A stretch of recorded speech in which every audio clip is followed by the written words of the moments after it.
I can see it now as I look back at it, that whatever hit me in Peru burst that bubble that we live in.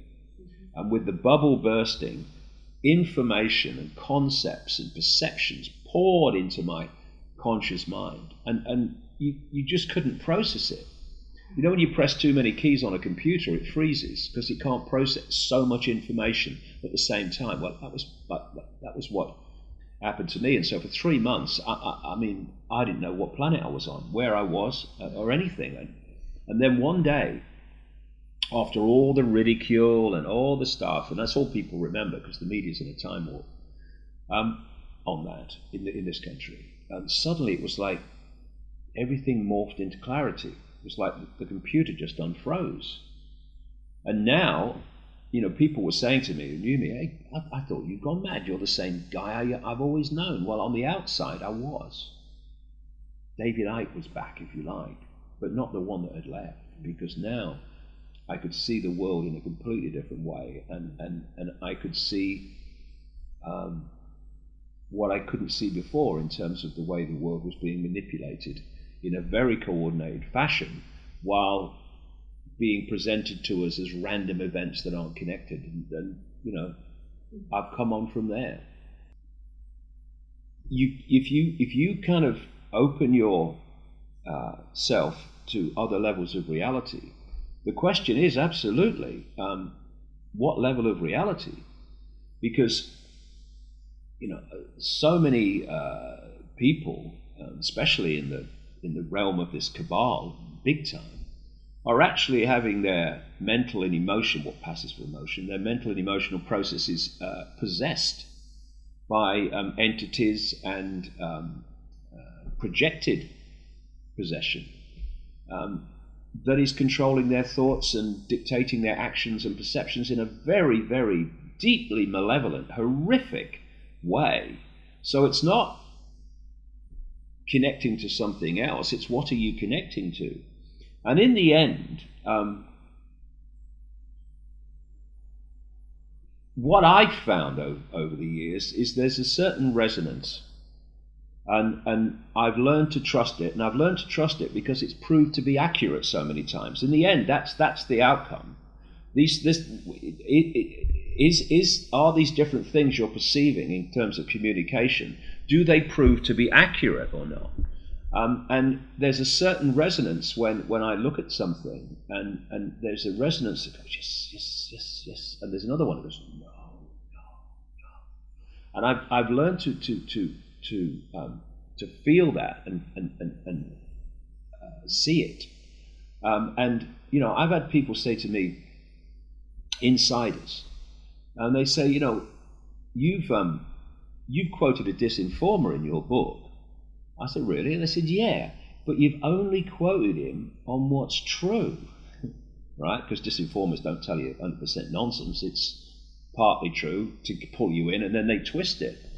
And he said, how can you do that? I said, well, I didn't knowingly do it, but something of what he was saying went, yes, yeah, and the other one went, no. And so there's an energetic resonance that you feel.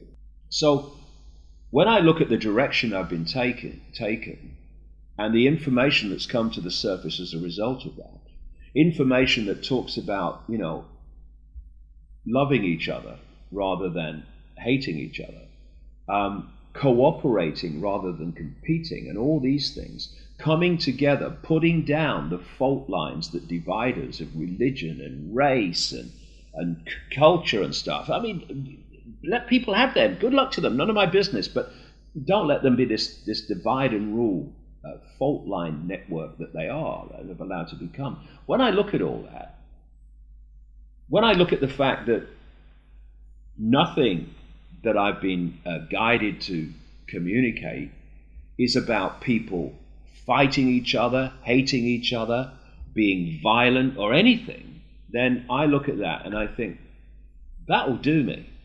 I'm happy with the direction and the nature of the information that I've been guided to communicate, and that feels to me as if there is some force that has the interests of humanity at heart, that is trying to bring an end to these eons of human control, suppression, and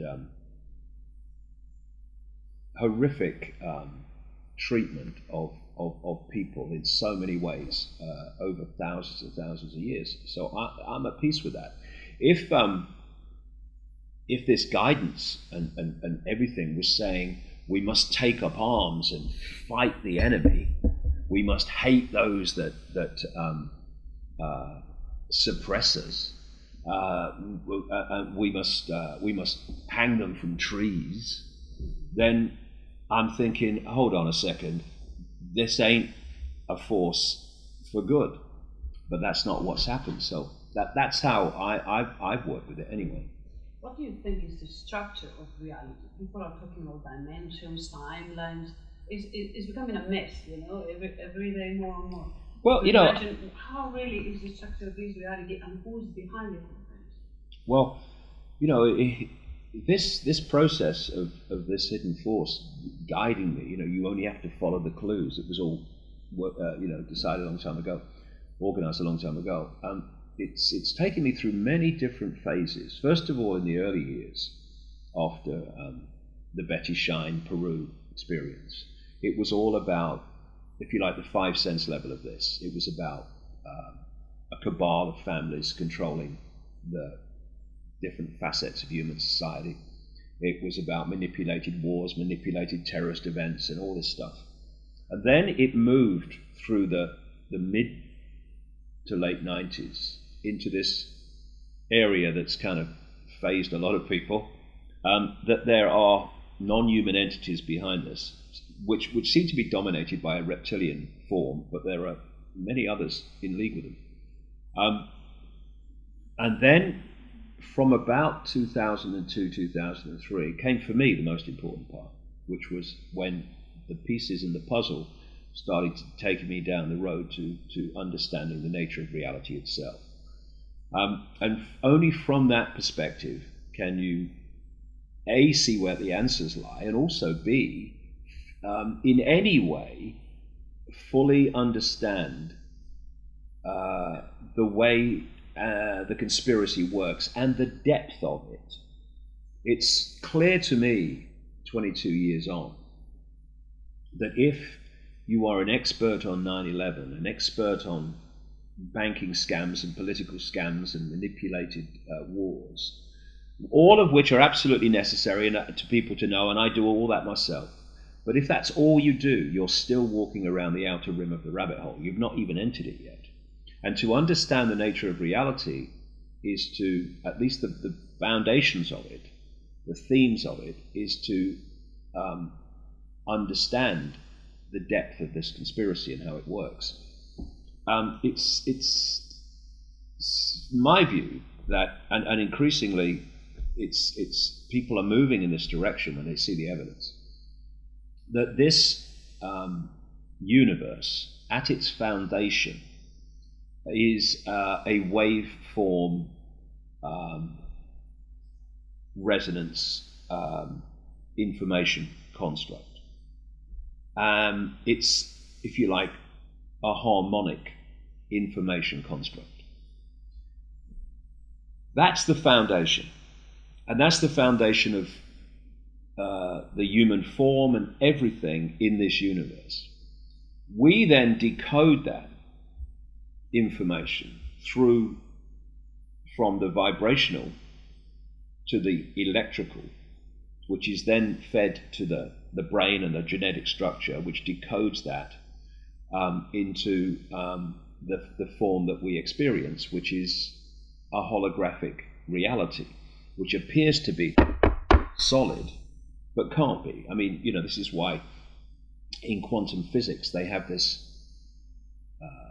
mystery of how atoms are supposed to make up a solid world, but atoms have no solidity whatsoever. How can that be? The answer is, you don't have to have solid atoms to create this reality, because this reality isn't solid. It's a holographic reality. And if you look at holograms that people make and sell and stuff, the best of them look as solid as you and me, but you can put your hand through them. I mean, they're just delusions. They're illusory physical. And therefore, it's a decoding process. And, you know, when you're pushing against something, like a wall, and you can't get through it, we decode that through to the holographic level as solid pushing against solid. But actually, it is a electromagnetic resistance that's causing that. And if you can change your electromagnetic state, in other words, you can change your vibrational state, then you can perform what are called miracles. You know, I mean, but you go into another level of awareness. I've seen it done, and you can walk through fire and not get burned, because you know something can only burn something else if you decode it that way. An illusion can't burn an illusion unless you decode it that way, because in the end it's all energy, it's all information fields. We just decode them through. Now the classic vibration to electrical to perception is the ear. All the five senses are there to turn vibrational information into electrical information, which the brain then constructs into this reality, or the whole genetic structure does. So you get the vibration in the ear, because when I'm speaking, my words are not passing between us. A vibrational field of information generated by my vocal cords is passing between us. And the only time you hear what I'm speaking is when you decode that information through the ear into the brain. So this is, I mean, I could talk forever about the illusory nature of reality and what we take to be real. And thus, this universe is a harmonic waveform information field, which is decoded through into this reality. Now, I talk in my books about what I call the hack or the distortion. And if I go on the internet with a computer expert could hack into a website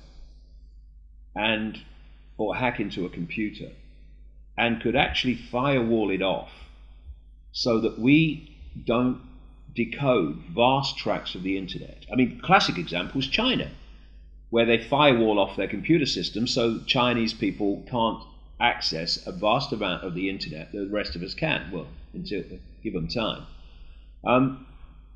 And so when you see how this universe is an information construct, and how we decode from that construct into this reality, and our state of being and the expanded or unexpanded nature of our reality and perception is deciding what we are going to decode out of that field and what we aren't.